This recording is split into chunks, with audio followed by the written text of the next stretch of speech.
Hello tout le monde, on se retrouve dans un nouvel épisode des potins politiques. On espère que vous êtes toujours aussi motivés d'en apprendre plus sur les partis. Petit rappel tout de même, dans le but d'être concise, les informations que nous vous donnons sont brèves et nous ne pouvons malheureusement pas tout aborder. Si vous saviez les centaines de pages de programmes politiques que nous devons lire pour chaque parti, c'est très difficile à condenser. Donc vraiment, n'hésitez pas à faire le test électoral ou encore à lire attentivement les programmes des partis qui vous parlent le plus. Et on commence avec la petite histoire du parti Défi.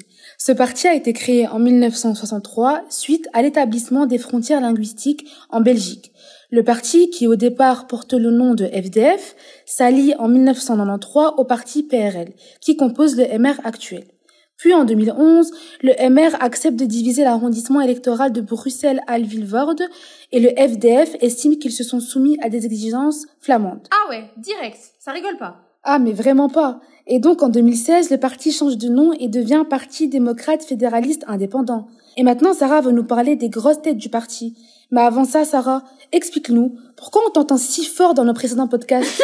Je vous jure les filles, je ne fais pas exprès. C'est juste que j'ai une voix qui y porte pas mal. Donc désolée d'avance pour vos oreilles, mesdames et messieurs. Bref, trêve de plaisanterie. Parlons d'Olivier Minguin, qui a été une figure emblématique du parti pendant 25 ans quand même. Ex-président du parti, il ne finit pas de faire parler de lui. Et oui, en mars dernier, il a quand même affiché publiquement son successeur actuel, qui est François de Smet, en disant qu'il y avait un truc louche dans les votes concernant la liste électorale du parti. Et encore plus récemment, le 6 mai, il nous a publié un rapport de 358 pages suite à une mission qui lui avait été donnée par le gouvernement bruxellois.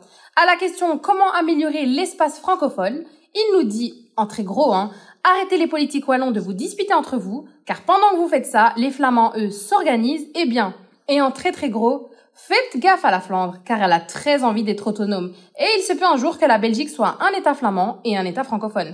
Concernant le programme politique, il se base sur 5 axes. L'axe 1 consiste à simplifier et rendre plus efficaces les institutions belges. Pour cela, ils veulent notamment renforcer le pouvoir de l'État fédéral en réattribuant certaines compétences. Et l'axe 2 veut promouvoir la laïcité politique. Ils veulent notamment inscrire dans la Constitution l'interdiction de manifestations visibles d'une quelconque appartenance religieuse ou philosophique pour tous les agents de la fonction publique et pour tout le monde dans les écoles. Ils veulent aussi instaurer un service citoyen pour les jeunes ou encore célébrer l'accès à la nationalité belge et ou à la majorité politique. Toujours dans le même axe, Défi souhaite étendre le champ d'application de la loi anti-négationnisme à tous les génocides reconnus. Pourquoi ce n'était pas encore le cas? Alors je t'explique. Déjà, actuellement, cette loi belge ne reconnaît que 3 génocides, arméniens, juifs et tutsis. Elle ne s'applique même pas au génocide de Srebrenica, qui a pourtant été reconnu par la Cour internationale de justice. Mais elle condamne le négationnisme que d'un seul d'entre eux. La loi du 23 mars 1995 condamne à une peine de prison et ou une amende toute personne qui viendrait à nier, à minimiser, à justifier ou à approuver le génocide commis par les nazis à l'encontre des juifs.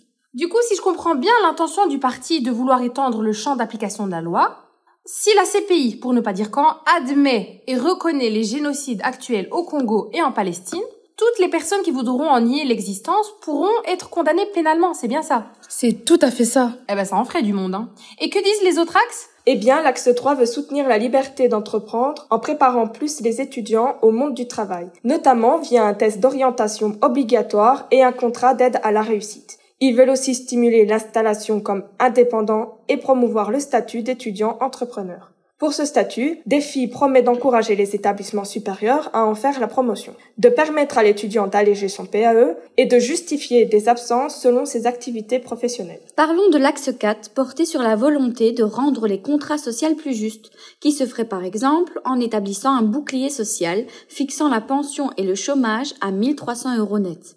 Ils veulent aussi diminuer la pression fiscale sur les revenus du travail et supprimer le statut cohabitant. Défi s'engage également à revaloriser la profession d'infirmier, supprimer le numerus clausus pour les professions médicales ou étendre l'usage du cannabis médical à certaines maladies. Enfin, l'axe 5 tourne autour d'objectifs climatiques et énergétiques avec des promesses telles que des primes pour ceux qui placent des panneaux solaires, prolonger les réacteurs nucléaires, imposer l'extinction des enseignes lumineuses la nuit ou encore développer les espaces verts.